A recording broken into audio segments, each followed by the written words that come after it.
বরগুনায় এক সরকারি প্রাথমিক বিদ্যালয়ের সহকারী শিক্ষকের বিরুদ্ধে শিক্ষার্থীদের মারধর করার অভিযোগ উঠেছে। কর্তৃপক্ষ তদন্ত করে ব্যবস্থা নেওয়ার আশ্বাস দিয়েছেন। শিক্ষা প্রতিষ্ঠানে ছাত্রছাত্রীদের ওপর শারীরিক নির্যাতনের অভিযোগ একটি গুরুতর সমস্যা। এই ধরনের নির্যাতন শিক্ষক শিক্ষার্থীদের মধ্যে আস্থার অভাব তৈরি করে এবং শিক্ষার পরিবেশকে বিষাক্ত করে তোলে। বাংলাদেশে এই ধরনের ঘটনার পুনরাবৃত্তি রোধে সরকারের পক্ষ থেকে বিভিন্ন পদক্ষেপ নেওয়া হয়েছে, কিন্তু বাস্তব ক্ষেত্রে এর প্রয়োগ কতটা হচ্ছে তা নিয়ে প্রশ্ন থেকেই যায়।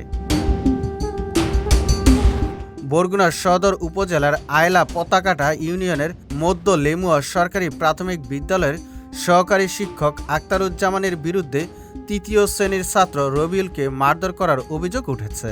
সবাই পড়া বাইর করে পড়ে, আমার পৃষ্ঠে ছিঁড়ে গেছে, বিনলে আমি আমাকে পৃষ্ঠে দিয়েই পড়ি। আর একটু জোরে জোরে পড়ে, আমি একটু আস্তে আস্তে পড়ি। এই পিনে স্যারে আমার হাত ধরে টাইনে একটা থাবড় মারছে, আমি কিছু মনে করি নেই। তারপর আবার যে পড়ার সময় স্যারে আমার বইয়ের নেই দেখে একদিন দাবারও দিছে।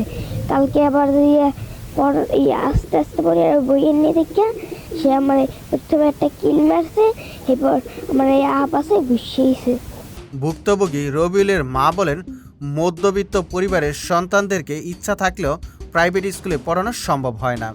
আমার 3টি সন্তান, বড় সন্তান একই স্কুলে পড়াশোনা করত, তাকেও একাধিকবার মারধর করেছে। এখন আমার বড় মেয়ে মাধ্যমিক বিদ্যালয়ে পড়ে। মেজো ছেলে রবিউল ও ছোট মেয়ে মধ্য লেমুয়া সরকারি প্রাথমিক বিদ্যালয়ে পড়াশোনা করে। এই বিদ্যালয়ের শিক্ষকরা বাচ্চাদের দিয়ে তাদের ব্যক্তিগত কাজ করায়। কাজ না করলে বাচ্চাদেরকে অমানসিক নির্যাতন করে। আমার ছেলেকে মারধর করা হয়েছে। আমি হাসপাতালে নিয়ে ডাক্তার দেখিয়ে এনেছি। আমি আর আমার বাচ্চাদেরকে ওই স্কুলে পাঠাবো না। আমি চাই কোমলমতি বাচ্চাদের সুশিক্ষায় শিক্ষিত করার জন্য ভালো শিক্ষক দরকার। এ বিষয়ে অত্র স্কুলের প্রধান শিক্ষক সাবিনা ইয়াসমিন বলেন, আমি বাচ্চাদের সুশিক্ষায় শিক্ষিত করার জন্য চেষ্টা করে যাচ্ছি। আমার সহকারী শিক্ষকরা আমার কোনো কথাই শুনছে না। তারা এখানকার স্থানীয় হওয়ায় সেই প্রভাব বিস্তার করে। বাচ্চাদের সাথে এ ধরনের আচরণ মেনে নেওয়ার মতো না। আমি আমার ঊর্ধ্বতন কর্তৃপক্ষকে জানিয়েছি। এইটা হলে সত্যি কথা যে আমার কোনো ব্যবস্থা বা আমার কোনো তারা আসলে মানতে চায় না।